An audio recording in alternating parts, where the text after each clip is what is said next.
यही आपसे जानना चाह रहे हैं, आपने कहा सेक्रेटरी इलेक्शन कमीशन से आपकी बातचीत हुई है, क्या उन्होंने बताया कि इस पिटीशन में मौक़िफ़ क्या अपनाया गया है? और इसी सवाल का दूसरा हिस्सा ये कि नून लीग पाकिस्तान पीपल्स पार्टी और दीगर जमातें भी फरीक बनी थी, उनमें से कोई पहुंचा अदालत? देखिए, जो सियासतदान है या सियासी जमातों के कोई भी तर्जुमान है वो अभी तक सुप्रीम कोर्ट नहीं पहुंचे, लेकिन इलेक्शन कमीशन के जो हुकाम है वो बाकायदा तैयारी के साथ यहाँ आए हैं। डीजी लॉ आए हैं, उनकी जो मावन टीम है वो यहाँ पे पहुंची है। इसके अलावा secretary election commission Umar Hamid यहाँ पे पहुंचे हैं। उनसे जब हमने सवाल किए कि क्या करने जा रहे हैं, आज क्या हिकमत अमली होगी, क्या लाहौर हाईकोर्ट के फैसले के खिलाफ अपील दायर करेंगे, तो उन्होंने बिल्कुल ही मुख्तसर अंदाज में मुख्तसर अल्फाज के थ्रू उन्होंने ये बताया कि जी हम अपील दायर करने जा रहे हैं, और अपील का मतन क्या होगा ये उन्होंने डिटेल से नहीं बताया, लेकिन इम्कान यही है कि लाहौर हाईकोर्ट का जो फैसला है जो तशवीश का बायस बना हुआ है अभी तक, क्योंकि 8 फरवरी को इलेक्शन होने हैं और उसके बाद आज जो 15 दिसंबर है, अगर 54 दिन को निकाले तो आज शेड्यूल भी जारी होना है। तो अगर इस हवाले से इलेक्शन कमीशन को तहफ़्फ़ुज़ात होंगे तो इलेक्शन करवाना उनके लिए मुमकिन नहीं होगा। इस तरह की तहफ़्फ़ुज़ात पाए जाते थे इलेक्शन कमीशन में, और आज इसी हवाले से जो मीटिंग हुई है चीफ इलेक्शन कमिश्नर के दरमियान और चीफ जस्टिस काजी फायज़ ईसा के दरमियान, जिसमें दूसरे जजेस भी थे, ये सारी उन्होंने अपने तहफ़्फ़ुज़ात उनके सामने रखे। यकीनन ये सारी बातें हुई होंगी और उसी के नतीजे में दोबारा मुशावरत हुई और मुशावरत के बाद ये फैसला किया गया कि सुप्रीम कोर्ट से रुजू किया जाएगा। हमने कल ही ये खबर ब्रेक कर दी थी, डॉन न्यूज़ के ऊपर ये बताया था कि इलेक्शन कमीशन इस हवाले से गौर-व-ग़ौज़ कर रहा है, चूंकि उनके पास कोई दूसरा ऑप्शन नहीं बचा सिवाय सुप्रीम कोर्ट से रुजू करने का, क्योंकि सुप्रीम कोर्ट ने गारंटी दी थी कि वो जिम्मेदार हैं इलेक्शन करवाने के हवाले से, और इलेक्शन कमीशन को उन्होंने कहा था कि आपके साथ तमाम इदारे ताउन करेंगे। इसी हवाले से जो अटॉर्नी जनरल हैं उनको भी सुप्रीम कोर्ट ने पाबंद किया था कि आप इलेक्शन कमीशन को हर तरह से मावनत फराहम करें। तो जब लाहौर हाई कोर्ट का फैसला आया, जब ट्रेनिंग जारी थी, तो इस हवाले से काफी मुश्किलात दरपेश आई और ये तशवीश हमने महसूस भी की। इलेक्शन कमीशन में हम गाहे बगाहे आते जाते रहते हैं और जिनसे भी बात हुई है इस तरह के तहफ़्फ़ुज़ात जरूर थे। तो जब कल इजलास हुआ और इजलास के बाद ये फैसला किया गया कि सुप्रीम कोर्ट जाने का, तो उससे कबल इन्होंने आके जुबानी तौर पे रजिस्ट्रार से मुलाकात की, उसके बाद चीफ जस्टिस काजी फायज़ ईसा से मुलाकात की और ये सारी बातें उनके सामने रखी, और उसके बाद दोबारा गौर-व-ग़ौज़ करने के बाद ये फैसला किया गया कि एक दरख्वास्त दायर की जाएगी सुप्रीम कोर्ट में लाहौर हाई कोर्ट के फैसले के खिलाफ, चूंकि इलेक्शन की तैयारियां करनी है और वक्त बहुत कम है। और अभी secretary election commission supreme court पहुंचे हैं और उन्होंने ये तस्दीक की है कि वो दरख्वास्त दायर करेंगे आज। जी ठीक है, इरफान हमारे साथ ही मौजूद रहिएगा, गाहे बगाहे इस हवाले से आपसे तफसीलात लेते रहेंगे। इफ्तिखार शिराजी भी हमारे साथ मौजूद हैं। शिराजी साहब बताइएगा, इलेक्शन कमीशन इतना बड़ा इदारा है, इलेक्शंस होने वाले हैं, तमाम तर सूरत हाल के लिए जहनी तौर पर तैयार रहना बहुत ज़्यादा ज़रूरी होता है, तो ये मामलात क्या हैं कि अगर इस तरह की सूरत हाल हुई है, इलेक्शन कमीशन के पास कोई कंटीजेंसी प्लान मौजूद नहीं है? होना तो चाहिए मेरे ख्याल में, इतनी बड़ी जिम्मेदारी उनको सौंपी गई है और उनके पास कंटीजेंसी प्लान होना चाहिए। और जहाँ पे उज़्र पेश किया जा रहा है कि शायद उनकी तरबियत के ऊपर वक्त दरकार होगा, इलेक्शन कंडक्ट करने के हवाले से कोई ज़्यादा टेक्निकलिटीज तो नहीं है मेरे ख्याल में। जो टेक्नोलॉजी यूज होगी और फिर जो तरीक़ाकार है, अगर विल मौजूद हो तो ये काम घंटों में भी हो सकता है, दिनों को तो छोड़ दें आप। तो अगर इस तरह की उज़्र पेश करेगी इलेक्शन कमीशन के जी हमें तो ट्रेनिंग के लिए बड़ा वक्त दरकार होता है, तो मैं समझता हूँ कि ये उज़्र कोई तस्लीम करने के लिए हरगिज़ तैयार नहीं होगा। वही जिन मुल्कों में जंगी हालात में सूरत हालों को एक तरह से हैंडल किया जाता है, वहाँ पे फिर चीज़ों को एक तरह से कम वक्त में निपटाया जाता है। तो इलेक्शन कमीशन को भी ये बात मद्देनजर रखनी चाहिए कि इस मुल्क 25 करोड़ के इस मुल्क के अंदर एक बहरानी कैफियत पैदा हुई है और उस बहरानी कैफियत को ख़त्म करने के लिए इदारे ने अपना किरदार अदा करना है, बजाय ये कि उसके अंदर एडिशन करना है। तो ऐसा कोई तासुर इलेक्शन कमीशन की जानिब से नहीं मिलना चाहिए कि अगर हाई कोर्ट ने इस मामले को थोड़ा सा और खींच लिया तो इलेक्शन का इनेकाद खतरे में पड़ जाएगा, और वो भी सिर्फ इस बुनियाद पे कि आरओज़ की ट्रेनिंग नहीं हो पाएगी। भाई आरओज़ की ट्रेनिंग घंटों में हो सकती है और उनको बताना इसी चीज का तो वावेला दीगर जमातें भी करती हैं। जैसा कि आपने कहा कि बहरानी कैफियत को हल करना भी मुमकिन है। अगर आपको याद हो तो जब शहादत हुई थी बेनज़ीर भुट्टो की, वो लम्हा कितना सेंसिटिव था। अगर उस वक्त ये इनेकाद मुमकिन हो सकता है तो अब क्यों नहीं? जी बिल्कुल यही है। हालांकि उस वक्त तो कुछ जमातें थी, बिलखुसूस पाकिस्तान मुस्लिम लीग नून, जिनकी जानिब से कहा गया था कि इलेक्शन का बायकॉट किए जाए, इलेक्शन में ना जाया जाए।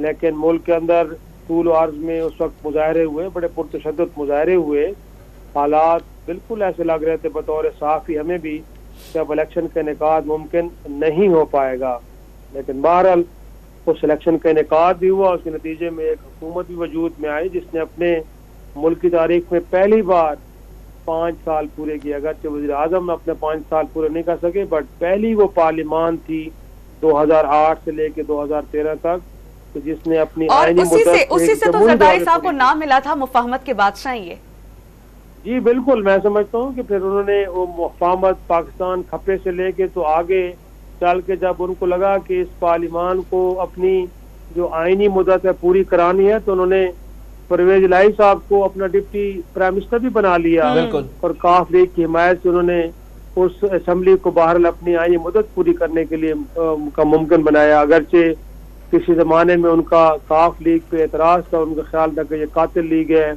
या मुदरमा बेनजीर भुट्टो साहब की शहादत में उनका भी कहीं ना कहीं किरदार उनको नजर आता था, नामजद किया गया था। लेकिन मुफाहमत के नतीजे में उन्होंने उस जमात को भी गले लगाया और मुल्क की तारीख में पहली बार किसी जमहूरी दौर में, डिक्टेटर्स के दौर में तो पार्लियामान अपनी मुद्दत पूरी करती रही है, वो कि 2002 से 2008 तक मुशर्रफ के नीचे, लेकिन ये पहली जमहूरी पार्लियामान थी जिसने अपनी आईनी मुद्दत पूरी की।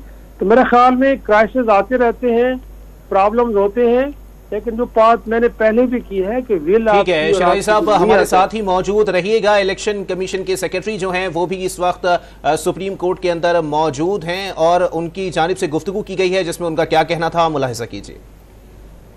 क्या उम्मीद है आपकी बात के लिए? सर आप जवाब। सर इलेक्शन कमीशन ने कोई फैसला किया है? 8 फरवरी पत्र पर लिखी है, 8 फरवरी इलेक्शन फिर हो जाएंगे सर, कह सकते हैं? अभी आपकी ख्वाहिश क्या है सर? अभी क्या इस्तदा लेकर दायर कर दिए, तैयार कर लिया इलेक्शन कमीशन ने? जी दरख्वास्त तैयार है सर। अपील है सर डायरी नीचे कर दे, डायरी क्या है जवाब नहीं दे पा रहे। पिटीशन में क्या इस्तदा की गई है कोर्ट से? सर लाहौर हाई कोर्ट के फैसले के खिलाफ पिटीशन दायर कर दें। जी। Secretary election commission Umar Hamid भी अदालत पहुंच गए हैं। अब से कुछ देर पहले मीडिया के नुमाइंदगान से उन्होंने सरसरी बात की और उन्होंने क्या तैयार की है पिटीशन ये तो नहीं बताया, लेकिन उन्होंने कहा कि हमारी दरख्वास्त तैयार है। उन्होंने साथियों से क्या बातचीत की, आइए एक बार फिर आपको दिखाते हैं। क्या उम्मीद है आपकी बात के लिए?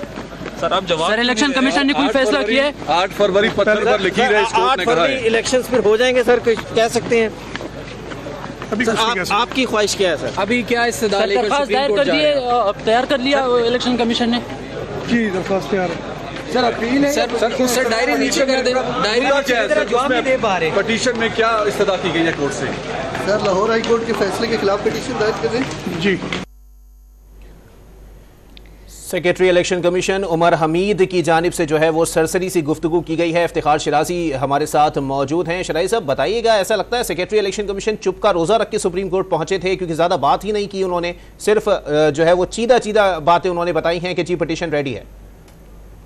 जी बड़ी मोहतात गुफ्तगू वो कर रहे हैं, जाहिर सी बात है जो भी बात करेंगे उसके कुछ मीनिंग्स होंगे और उसका एक तासुर जाएगा, तो वो बतौर एक सरकारी मुलाजिम नहीं चाह रहे कि अपने आप को हॉट वाटर्स में लेके जाएं। Exactly.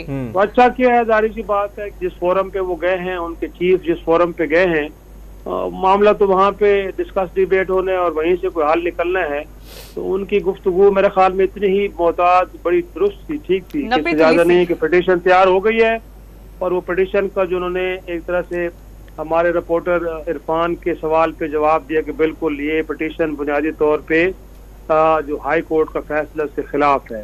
गोया कि वो ये कह रहे हैं बादी नज़र में कि जो इलेक्शन कमीशन ने आरोज के इंतखाब किया वो इंतखाब दुरुस्त है, लिहाजा अब हम सुप्रीम कोर्ट ऑफ पाकिस्तान से इस्तदा करने आई हैं कि वो लाहौर हाई कोर्ट के फैसले के खिलाफ हमें रेस्क्यू करे।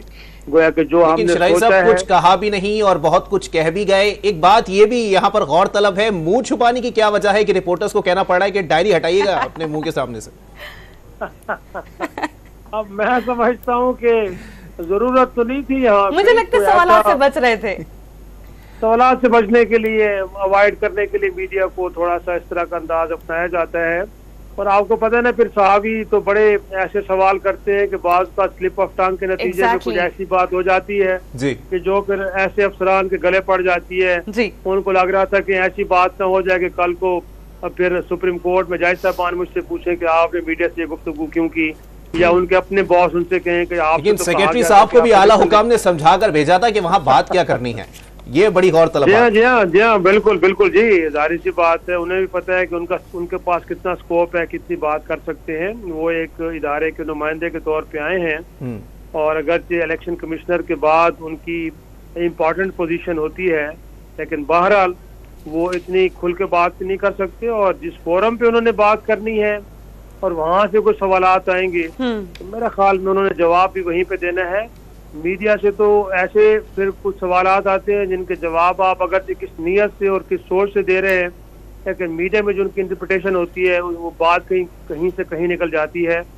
तो लगता है कि तजर्बाकार आदमी है, पुराने आदमी है, एहतियात का दामन एहतियात का दामन उन्होंने थामे रखा है जी। और उन्होंने शायद सुर्खियों में आने के बजाय एहतियात को मलबूस से खाते रखा है। अच्छा इफ्तिखार शनाज साहब, अब ये इतलात आ रही हैं सुप्रीम कोर्ट ऑफ पाकिस्तान की जानिब से कि रात 9 बजे से पहले इलेक्शन कमीशन को पिटीशन जो है वो सबमिट करा देगा। सेक्रेटरी इलेक्शन कमीशन उमर हबीब भी अदालत में है, डीजी लॉ भी है, उनकी मुआविन टीम भी है। आपको लगता है कि वो ये मौक़िफ़ अपना सकते हैं अपनी पिटीशन में कि भाई आइन हमें इख्तियार देता है, आइन के आर्टिकल 185 के तहत हमें ये इख्तियार हासिल है कि हम आरओज़ और डीआरओज़ का इंतखाब करें?